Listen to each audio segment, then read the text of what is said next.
Outlet Liquor is your place to buy a case. Stock up and save when you shop the lowest prices available every day at Outlet Liquor. You never have to wait for a sale. The more you buy, the more you save. Only at Outlet Liquor. What's your outlet? Yo, welcome everybody, folks, who I'll hang up and listen. Sabres lose 3-2 to the Pittsburgh Penguins in overtime. Really tough loss, especially, and as me as a goalie, I'll say this firsthand. Malcolm Subban made the save of the year throughout the league. Like, hands down, there's no save that's been made right now. I mean, that one by Thatcher might come to mind, but I mean, that he made the save of the year tonight.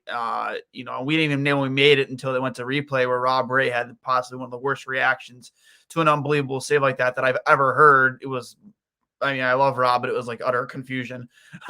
But yeah, it was rough. A rough way to lose, especially when you have your goalie make an enormous save like that. A save that's gonna definitely be on all highlight reels tomorrow, much like we saw, the Zegras Milano goal. Maybe to not that extent, because that happened on ESPN Plus, and their league is going to try and push that, whereas the save was just made on the normal broadcast with MSG.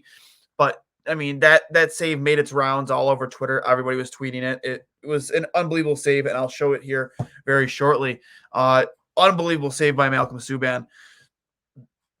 And again, a 3-2 losing effort in overtime. So Subban definitely stole them a point tonight, without a doubt. Also, some other noteworthy things is Rasmus Dahlin scored his sixth goal of the season. 6 goals in 30 games. His third in third in as many games. So 3 goals in 3 games. Jesus, learn to talk. I believe he had 6 goals in 56 total games last season. So, since being reunited with Yoki Haru, he's really, kind of turned things around both offensively and defensively. But from the defensive side of things did not look great for Buffalo tonight, giving up 48 shots. Malcolm Subban being forced to make 45 saves. Again, in the overtime loss. They've taken 5 out of the last 6 points, though, which is awesome. The team seems to be trending in the right direction. Obviously, you got the bad news, last week, Casey Middlestat. But, we are very close to getting Alex Tuck to making his Sabres debut. Casey Fitzgerald also with, making his NHL debut tonight. Parents in the house for it, too. And was one goal short of a Gordie Howe hat trick, and an apple on, I believe it might have been the Gergenson's goal. I can't remember which one it was. It was a second goal. But Fitzgerald had an assist on it, and he had a fight. Coming to the defense of Vinny Hinostroza, got himself into a fight.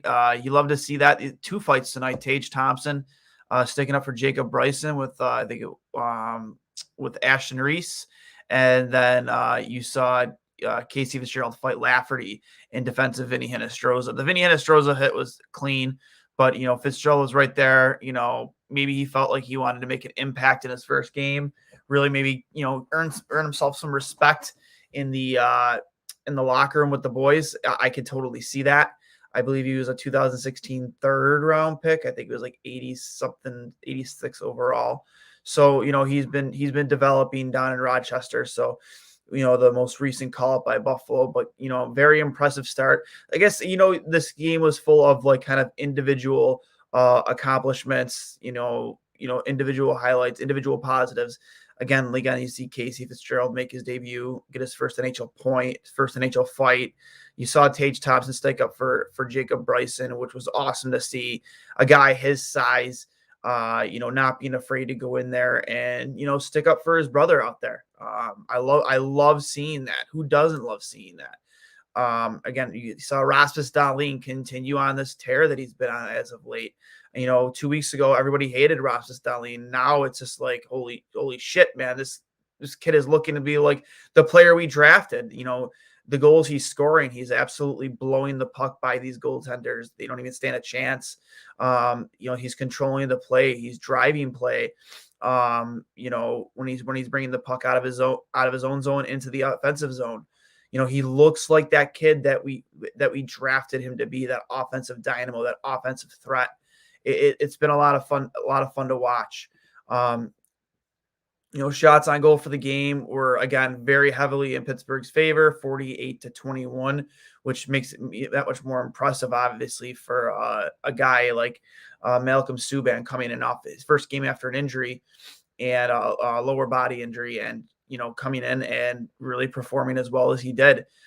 Sabres goals today were let me see here. We had Zemgus Girgensons, Rasmus Dahlin were the only 2 goals. And assists also going to Casey Fitzgerald, as I mentioned earlier. Hayden Okposo and Rasmus Asplund. For Pittsburgh, goals were former Sabre Evan Rodriguez scoring the opening goal, which, there's been a lot of hype around him in the seasons he's been having, especially here in Sabres land, because obviously, again, he's a former Sabre. A center at that. So, you kind of left your head scratching, like, where did we go wrong with Evan Rodriguez? Maybe it was, the coaching carousel, the GM carousel, just the mishandling of him entirely as a player. Things probably could have gone a lot better, because we all saw the talent in here. We saw the drive. We saw the effort every single game. The kid left everything out there on the ice every time he played, so we have nobody to blame but ourselves. You have Brock McGinn getting a goal, Jeff Carter, Sidney Crosby with an apple, Matheson with an apple, and Chris Letang with 2 apples. I believe that actually puts him at 602 total points in his career, which is extremely impressive for the defenseman. I believe they showed a graphic earlier in the game too about that. But Penguins go 1 for 4 on the power play. Sabres 0 for 3. Spent a lot of time in the box tonight with both fights. I know Tage Thompson had an instigator. Sabres, won the hits battle, I guess, 32-28, and blocked 12 shots to their 8. So, again, obviously Pittsburgh, without a doubt, controlled the game mostly from start to finish. But there were some small victories from Buffalo that we can kind of like put the feather in our cap for. Again, as I mentioned before, I'm going to show you guys actually right now that. that save by Malcolm Subban, which was unbelievable, absolutely unbelievable. I'm just still kind of like in awe of it. So just give me one moment here, and I will bring that up. We got it right here. The save by Malcolm Subban, unbelievable. Before mark, right here, and this is what they're taking a look to see if this puck gets across the line. By that looks right there, it doesn't even. Oh, yeah, that could be right there. That's it, but that shot right there, you're still seeing it on the red paint. It's not 100% across. You can't see it. 34. Obviously, a terrible reaction by our own Robert Ray on color commentary. Absolutely terrible reaction. You would expect more from him, but I mean, we weren't able to react to the save in real time because we didn't even realize it happened. I would have loved to hear Rick Jenner at RJ losing his goddamn mind upon realizing that was a save by Malcolm Subban. Again, that is a save of the year. I don't care what anybody says. That was unbelievable. The worst part about that whole sequence was the fact that he wears number 47. I absolutely hate him in that number. I hate goalies and the number like that. I mean, whatever. Maybe that's just me being a picky or a weird goalie. I hate that number on a goaltender. 47 makes 0 sense to me. If you're going to wear 40, it's like 40, 41, or, you go the old 43, pay a little homage to Marty Baron. But I cannot stand 47 on a goaltender. Again, so, obviously, UPL had the night off after, a string of very impressive starts where it's going to make it very difficult decision for Buffalo once Dustin Tokarski comes off the COVID list and is ready to return. Do they send Dustin down, waive him and send him down to Rochester, or do they send UPL back down, to, help a struggling Rochester Amherst team?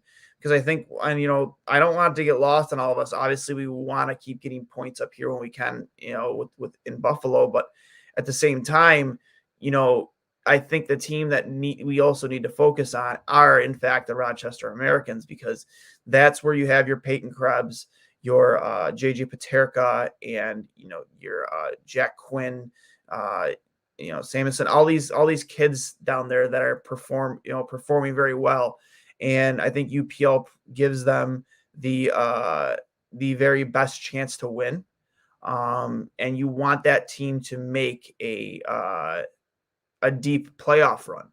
So I am, as much as I would be fine with them keeping UPL up in Buffalo, I am actually even in more favor of them sending them back to Rochester, because I think it's very, very, very important to get these kids into a situation where they're making a deep playoff run, where they're playing games that matter, very, very important games. Possibly other than those guys who have played in the World Junior tournaments, where they might have been playing for medals, most important games of their lives to win a Calder Cup. They could take that experience and bring it to the NHL, and I think it would, pay huge dividends in terms of their NHL careers. I remember, I believe it was Steve Shields. We talked to him, how big of an impact, winning a Calder Cup made on his career, and eventually his career here in the NHL with Buffalo, and later on, I think, in San Jose. It does make a difference. It does mean a lot to have those kids gain that experience, an experience that they probably, most likely won't have here in Buffalo this year. So their next game, as I bring it up here real quick. Let's see here. I know they don't play again for a few more days. They play next, as I am trying to stall, December 20th against Columbus. Again, should be a tough matchup. Assuming you'll probably get Elvis Merzlikins in net there. Always a tough team to play against, the Columbus Blue Jackets, not having a bad season from to my own recollection. Let's see here. Columbus, they're 14-13-1. Guys like Max Domi are having a good season. Zach Gorinski always going to have be playing phenomenally. Sorry for the hold up here. Leading goal scorers there are, Boone Jenner with 11 goals. Leading point scorer right now looks like Bjorkstrand with 23. There's also Jacob Voracek with 1 goal and 21 assists. That's kind of wild. He's normally more known for his goal scoring ability, but right now he's got 22 assists or 21 assists and 1 goal, for second on the team in points with 22. And then Merzlikins is having a pretty good year, 911 save percentage in 19 games played, 11-7 record. Whereas Korpisalo, a guy who I think should be on Buffalo's radar to be somebody that could, be a mentor to a UPL next season. I hope that, they make an effort to go acquire him. Right now is 3-4-0 in 9 games played with an 891 save percentage. But we all know, we've seen him. Anyone who's pays attention knows that Korpisalo is a very good goaltender. So, updated stats right now for Buffalo. Dylan Cousins, 15 points, 8 goals on the season. Notables. This is still extremely surprising to me. You have Kyle Okposo with 20 points in 30 games. The guy's having a small resurgence in his career. Phenomenal to see. Victor Olofsson, 17 points in 22 games. And then again, Rasmus Dahlin really starting to turn it on offensively again and defensively. 18 points in 30 games, leading all defensemen by a large margin. Next closest would be Colin Miller with 11, who started off the season pretty well, but really fell off quite a bit. To the point where he was a healthy scratch. Hopefully he can turn it back on, because I think that can make him, as a right-handed defenseman, a very nice trade piece at the trade deadline. But we'll see. So with that being said, guys, you saw the save. Unbelievable. Unfortunately, in a losing effort, 3-2 tonight to the Pittsburgh Penguins, led by Evan Rodriguez, of all people. Obviously we know the leader there is Sid the Kid, Sidney Crosby. We'll still always call him Sid the Kid. But, they don't play again until, I think it was Tuesday, against the Columbus Blue Jackets. So, guys, I will hang up and listen. Sorry for getting on here so late tonight, but unfortunately I had a very long day at work, and, the struggle was real staying up immediately after the game to get up here. But I'm glad I could and get out here with all you guys. And remember, this is brought to you by Outlet Liquor. What's your outlet? The place to buy a case over on Georgia Boulevard for all your game day or game night needs. Stop in there. Tell them Trainwreck Sports and Two Goalies. Well, Mike sent you. They'll take care of you. And, I have 3 words for you guys. Let's go Sabres.